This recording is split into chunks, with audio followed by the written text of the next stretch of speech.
Remember The Mummy? No, not that mummy, the other, yes, that one. Well, it starts off normally enough with the Universal logo flying across the screen. But then, this happens. Now, this wasn't just a logo. It was a message. The Dark Universe had begun. Or so they thought.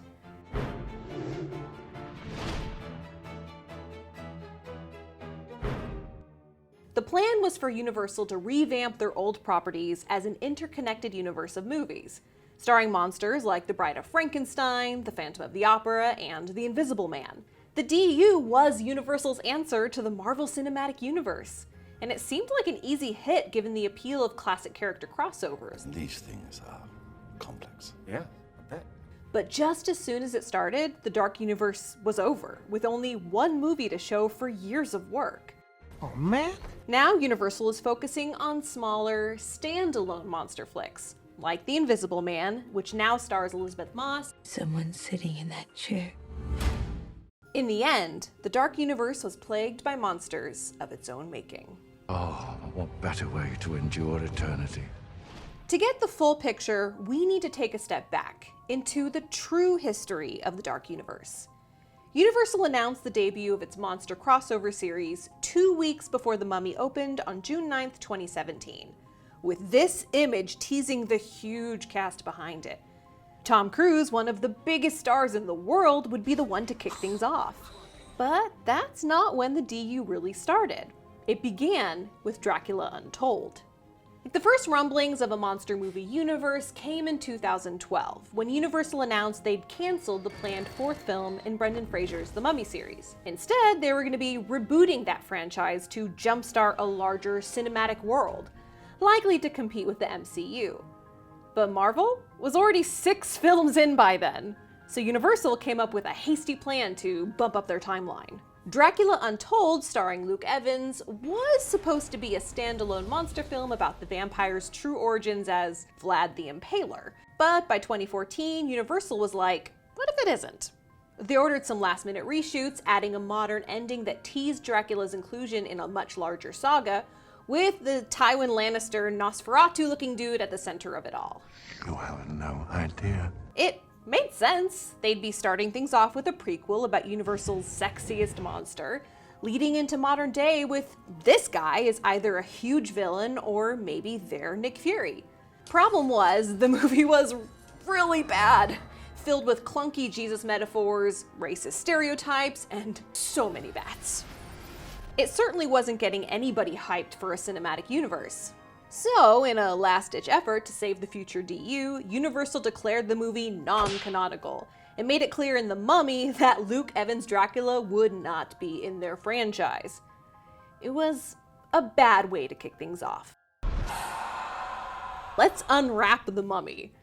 Right off the bat, The Mummy was coming in at a bit of a disadvantage. People liked the Brendan Fraser series, and Universal was rebooting it less than a decade after it had ended. Why am I laughing? But the studio was banking on this version of The Mummy. Okay. Literally, spending about $345 million to produce and promote it, putting it on par with some of the MCU's most expensive films. Amid all the movie's issues lies the problem that put The Mummy straight into its own mercury-lined sarcophagus, Prodigium. Who are you? Prodigium, Mr. Morton. A group of evil hunters run by Russell Crowe's Dr. Jekyll/Mr. Hyde. Welcome to a new world of gods and monsters. Unlike Iron Man, Universal didn't have time to slowly tease its version of S.H.I.E.L.D. because they were already playing catch-up to Marvel. The Mummy didn't even do a post-credit scene. Instead, Prodigium was dumped into the movie as this weird, clumsy side quest that took up way too much time and feeling forced instead of a natural part of the story. Or, interesting. Although, can I just say, Russell Crowe's evil voice might be my new favorite thing ever. An unquenchable thirst for chaos. In the end, The Mummy performed okay at the box office, but it failed to spark interest in the Dark Universe. Some people said putting it up against Wonder Woman was a mistake. Others blamed Tom Cruise himself, who reportedly exerted a lot of creative control over the film. You're welcome, by the way. Turning it into another cruisy action flick. Again, welcome. But the thing is, you can't just Mission Impossible The Mummy. Bad idea. The Mummy and Dracula Untold were Universal's attempts to turn classic movie monsters into superheroes. But that's not what audiences want out of Universal monster movies. These characters were monstrous, dangerous, sometimes a little bit sexy. But the thing they were most of all was scary.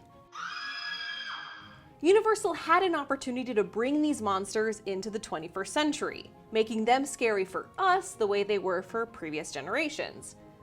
But Dracula Untold and The Mummy, not scary.